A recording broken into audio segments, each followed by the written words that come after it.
আলা রাসূলিল কারীম আম্মা বাদ আউযু বিল্লাহি মিনাশ শাইতানির রাজীম বিসমিল্লাহির রহমানির রহিম।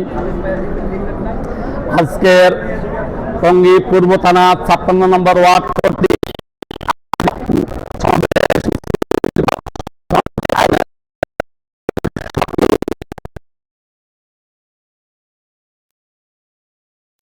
সম্মানিত ভাই পরিচালক এবং আজকের প্রধান অতিথি আমাদের ডাক্তার হাবিজুর রহমান ভাই এবং আমাদের বিশেষ অতিথি জনাব আজহার উদ্দিন মোল্লা কর্ম পরিষদ সদস্য এবং আরও উপস্থিত থাকবেন বিপ্লবী আমির টঙ্গী পূর্ব থানার জনাব নজরুল ইসলাম ভাই ও সেক্রেটারি জনাব আবু রাহায়ান ভাই। মঞ্চে উপবিষ্ট আছেন আমাদের ৫৭ নম্বর ওয়ার্ডের জনাব আমির মাওলানা ওবায়দুল হক সাহেব, আরও বিশ্ব ব্যক্তিবর্গ। আমার সামনে উপস্থিত আছেন বাংলাদেশ জামাতে ইসলামী শহীদি কাফেলার সংগ্রামী ভাইরা। আসসালামু আলাইকুম ওয়া রাহমাতুল্লাহি ওয়া বারাকাতুহু।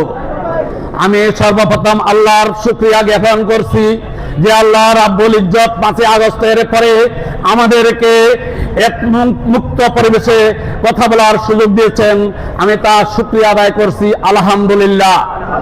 দুরূদ ও সালাম সেই মানবতার মুক্তির দূত আমাদের বিশিষ্ট শিক্ষক এবং আমার প্রিয় নেতা জনাবে মোহাম্মদ রাসূলুল্লাহ সাল্লাল্লাহু আলাইহি ওয়াসাল্লামের প্রতি। সংগ্রামী ভাই ও বোনেরা, ভাইরা, আজকের মিছিল পূর্বক সমাবেশে বক্তৃতার জন্য বহু লোক আছে। আমি নতুন বাজারের ব্যবসায়ী হিসাবে দীর্ঘদিন এখানে ব্যবসা পরিচালনা করে আসতেছি এবং নতুন বাজার ইউনিটের সভাপতির দায়িত্বে আছি। সেই অনুযায়ী আমাকে ক্ষুদ্র মানুষকে এখানে সুযোগ করে দেওয়ার জন্য আমি আল্লাহর শুকরিয়া জ্ঞাপন করছি।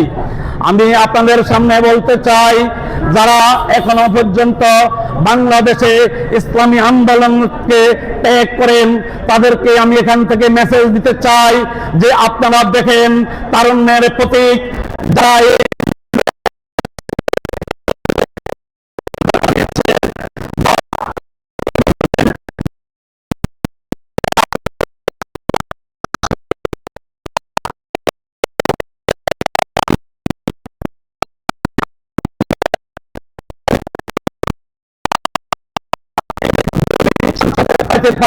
তাহলে এই দেশে আল্লাহর আইন ও সৎ লোকের শাসন কায়েম হবে ইনশাআল্লাহ। ইনসাফ ভিত্তিক সমাজ কায়েম করতে হলে যেমনি ভাবে আমরা ৫০০-১০০০ লোকের একজন ইমাম নিয়োগ করতে অনেক কিছু যাচাই বাছাই করি, না জামা লম্বা না জামা ছোট, দাড়ি বড় না দাড়ি ছোট, আলিয়ার ছাত্র না কওমির ছাত্র, তেমনি ১০ লক্ষ লোকের একজন ইমাম নিয়োগ করতে আপনাদের কাছে উদাত্ত আহ্বান জানাই। আপনাদের চিন্তা চেতনা মেধার বিকাশ ঘটিয়ে সেই রকম প্রার্থী আমরা দিয়েছি।